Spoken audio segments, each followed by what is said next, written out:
E aí, galera dos oitavos anos 1 e 2 do Sânico Teles. Prazer novamente estar com vocês online, mas estamos aí juntos. Oitavo 1, oitavo 2. E essa semana já é a semana 4 do PET 4, né? Última semana da apostila, do quarto volume da apostila do governo. E o tema dessa semana é o processo de independência do Brasil. Semana passada, vocês se lembram bem, nós trabalhamos a vinda da família real portuguesa para o Brasil. Falamos que o Dom João VI não aderiu ao plano do Napoleão Bonaparte, o imperador francês, para acabar economicamente com a Inglaterra, e acabou então tendo a sugestão da própria Inglaterra de fugir para o Brasil para não serem presos ou até mesmo mortos, né, pela família real, pelo Napoleão. E é claro que os ingleses não fizeram isso por mera e total bondade, caridade, cristianismo. Eles pensaram bem no que eles poderiam fazer para tirar o máximo de vantagem de Portugal e, com isso, evitar que o plano do Napoleão de acabar com a economia inglesa tivesse sucesso. É aquela história, né, gente? Eu não posso vender no lugar X, eu vou para outro. Na cidade Y não deu certo, eu tento na cidade X ou Z. Em algum lugar vai dar certo. Então, a mesma coisa pensou a Inglaterra. Se eu não posso vender na Europa, eu vou procurar outros mercados, outros locais, para que eu possa negociar as minhas mercadorias industrializadas. E por que não o Brasil, que era uma colônia gigantesca e que tinha uma elite colonial muito rica e altamente consumista? Só que, para o Brasil se tornar um potencial cliente inglês, era preciso que tivesse algumas liberdades, algumas vantagens que, como colônia, o Brasil não possuía. Então, a proposta de trazer a família real portuguesa para o país e, em troca dessa ajuda, exigido do Dom João VI, melhor dizendo, uma série de medidas que pudessem dar ao Brasil liberdade, porque a palavrinha correta é essa, liberdade, para que nós pudéssemos fazer comércio com os ingleses. Foi motivado por essa razão que a família real, que os ingleses incentivaram a família real a vir fugida para o Brasil. Aqui chegaram em 1808 e ficaram até 1821. Durante esses 13 anos, o Dom João VI atendeu muitos dos pedidos que os ingleses fizeram, né?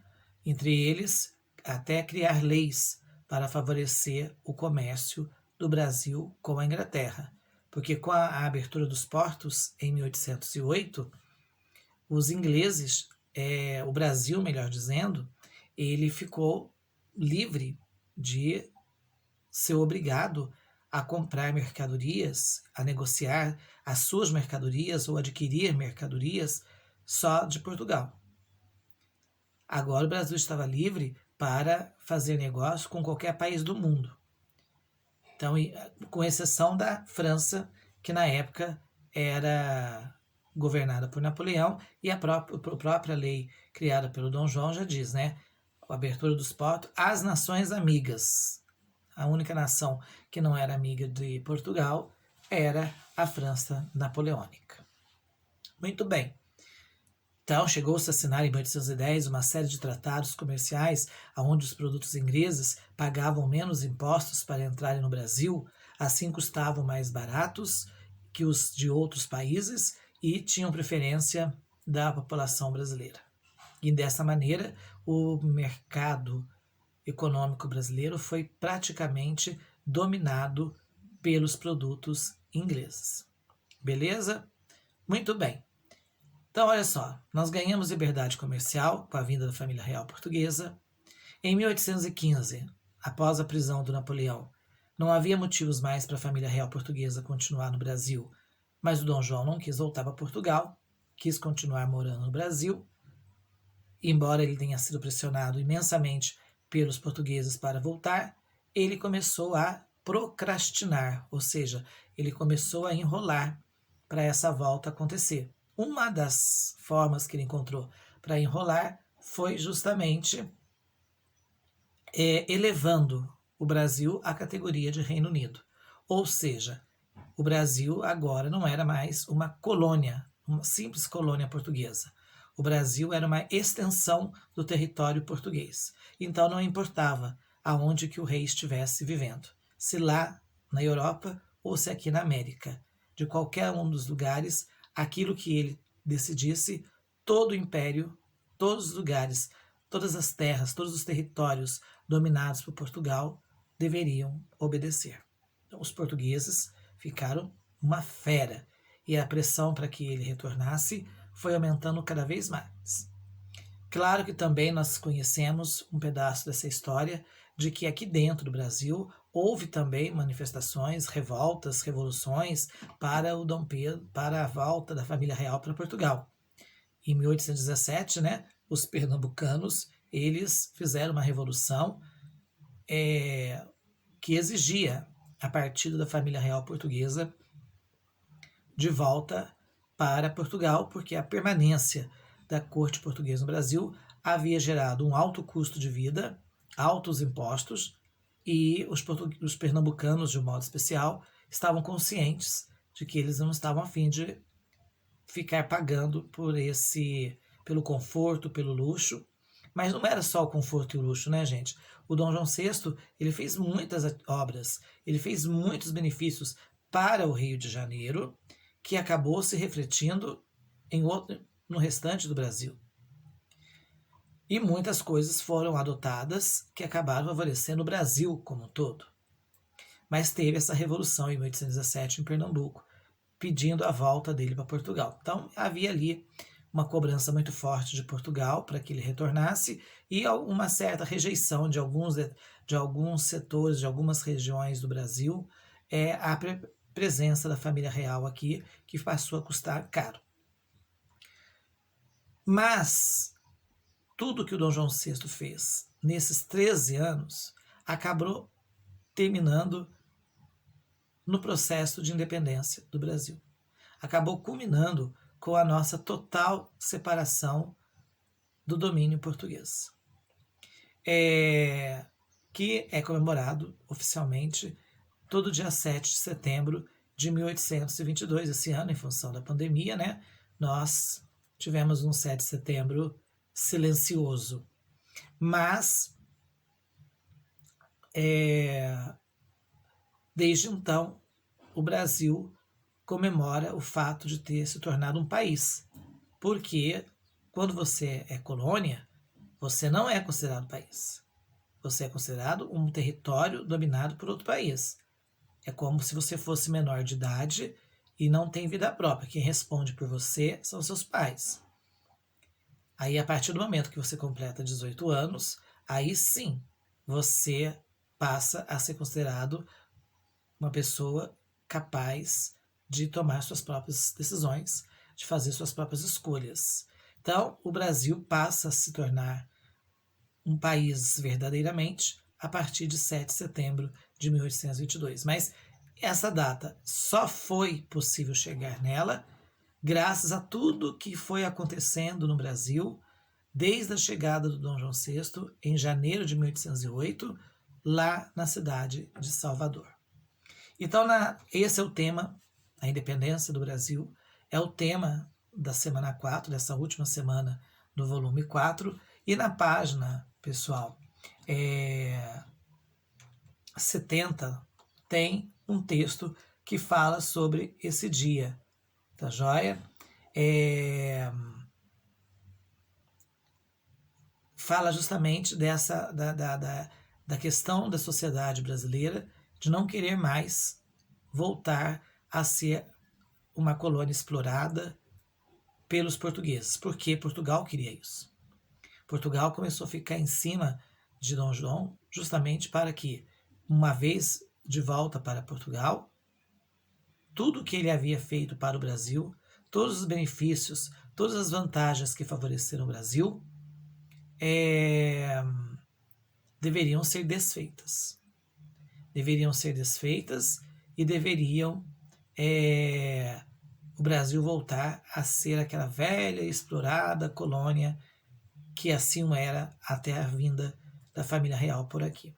Então, o texto fala disso, desse desejo da família real portuguesa, ou melhor, esse desejo da sociedade brasileira de definitivamente se separar de Portugal. Era um momento, né? Depois de tantos benefícios, depois de tantas vantagens adquiridas, era o momento. Portugal vinha numa pressão forte, a família real portuguesa partiu, foi embora, não teve. Dom João VI correu o risco de perder o trono lá em Portugal, ele teve que voltar, mas ele pensou em tudo. Ele pensou que se ele voltasse e não deixasse ninguém para garantir o que ele havia feito para o Brasil, tudo ia ser desfeito. Além dele fazer o Brasil dar um passo para trás e que depois, para voltar novamente a dar esse mesmo passo para frente, seria muito difícil, ele também ia ter problemas com os ingleses. Porque nessas alturas do campeonato, após 13 anos aqui no Brasil, a Inglaterra estava, os negócios Brasil, as relações comerciais Brasil-Inglaterra estavam de vento em popa.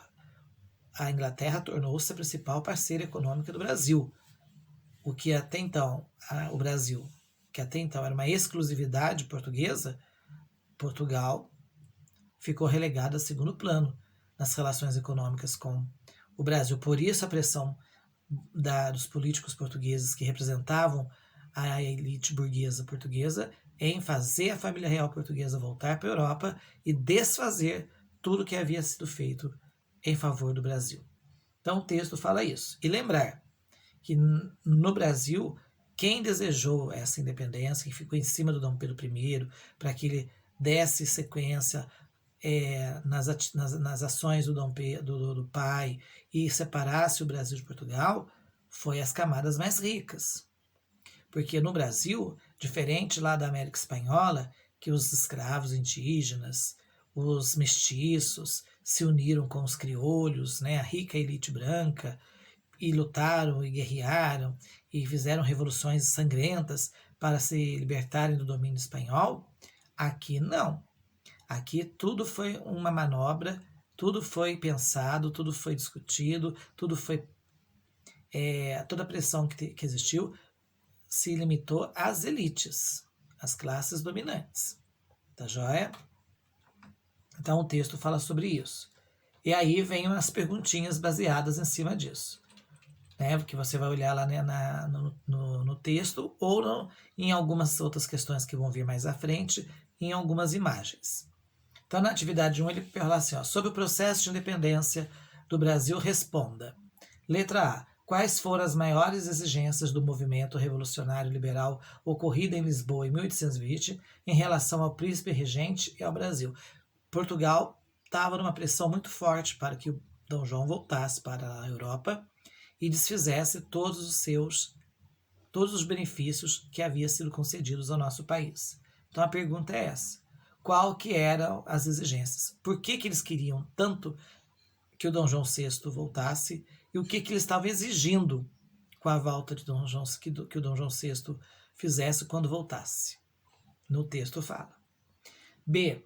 Quem passou a representar a corte portuguesa no Brasil após a volta de Dom João a Portugal? E qual era seu relacionamento com o monarca? Bem, o Dom João deixou o Dom Pedro I, que seria, né, mais tarde coroado com o título de Dom Pedro I, que era o filho do Dom Pedro, era o filho de Dom João VI, para representá-lo aqui no Brasil. Os portugueses, eles sacaram a jogada política do Dom João, de deixar um representante da corte para o seu herdeiro aqui no Brasil, para manter tudo o que havia sido feito em favor do Brasil. E era justamente para desfazer tudo isso que os portugueses tanto queriam a volta da família real.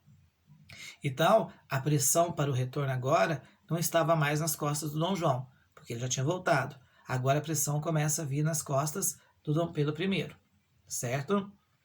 Pergunta C. Quais eram os principais grupos políticos da sociedade fluminense em 1822 e quais eram seus interesses em relação ao processo de independência. Então, quais eram os grupos da sociedade que influenciaram muito e que desejavam muito a independência do Brasil e por que eles tanto desejavam? O que esses grupos da sociedade brasileira iriam ganhar com o Brasil definitivamente livre das garras portuguesas? No texto da página 70 tem tudo. É só ler lá e transcrever. Aí vamos para a atividade 2. A atividade 2 tem um quadro famosíssimo chamado Independência ou Morte, pintado, né, muito tempo, décadas depois da independência, por um brasileiro chamado Pedro Américo.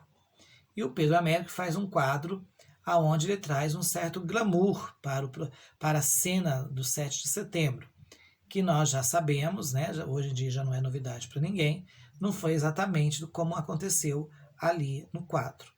Né, Dom Pedro nos seus cavalos, alazões, de farda, com uma guarda toda trajada em traje de gala. Não é nada disso. Nada disso aconteceu. Tudo foi muito simples, muito assim, meio de surpresa, porque a dona Leopoldina já havia assinado a independência no dia 2 de setembro, mas porque o Dom Pedro tinha vindo viajar para São Paulo, porque os paulistas estavam muito ansiosos, achando que o Dom Pedro estava demorando demais para tomar uma atitude em relação à independência definitiva, e a dona Leopoldina concordava que o Dom Pedro realmente estava sendo bastante moroso, e diante da última carta que os portugueses, os representantes políticos portugueses mandaram para o Brasil, ameaçando prender Dom Pedro e levá-lo à força para Portugal, fez com que a imperatriz Leopoldina, que era uma mulher inteligentíssima, cultíssima, tomasse a atitude de assinar um decreto assinando a independência, declarando a independência do Brasil. Só que o Dom Pedro, quando viajou para São Paulo e deixou a mulher governando o Brasil, ele deixou claro que tudo que ela fizesse, todas as decisões que ela tomasse, ele teria que aprovar depois. Nada seria colocado em prática se ele não aprovasse. Então foi aí que ele recebe uma mensagem dela falando do decreto que ela assinou, da situação que estava, o pé que estava as ameaças portuguesas, e ele então declara a independência no dia 7 de setembro, depois de um longo discurso, e encerrando-o com a famosa frase independência ou morte.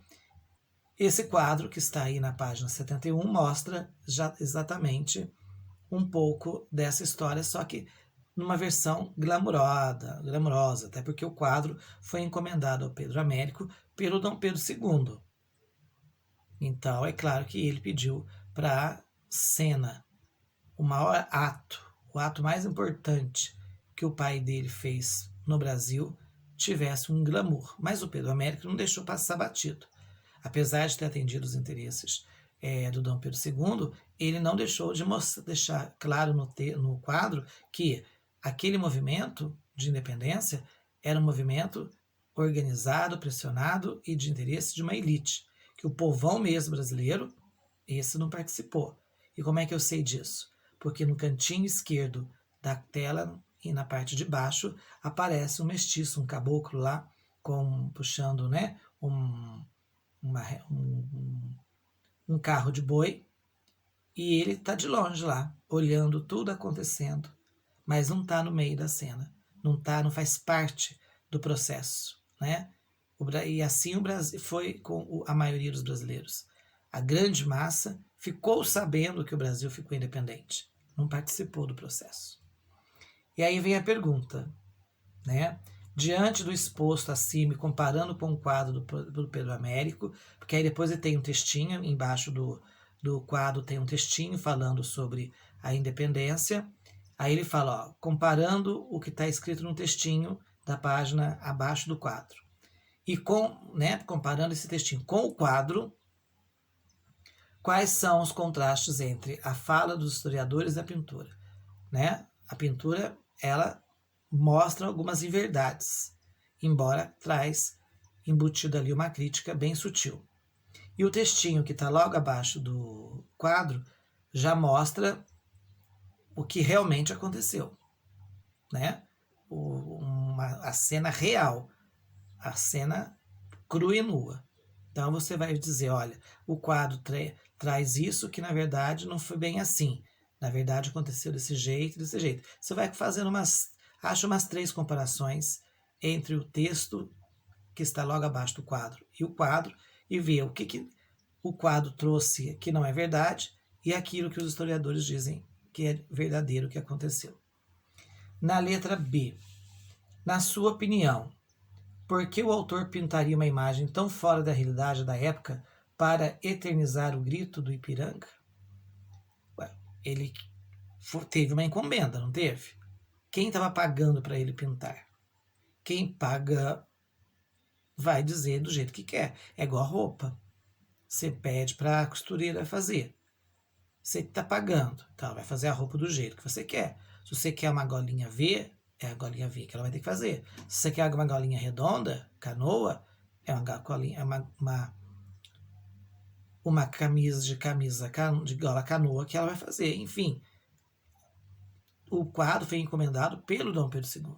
Então ele quis dar ao fato protagonizado pelo pai um glamour que não teve.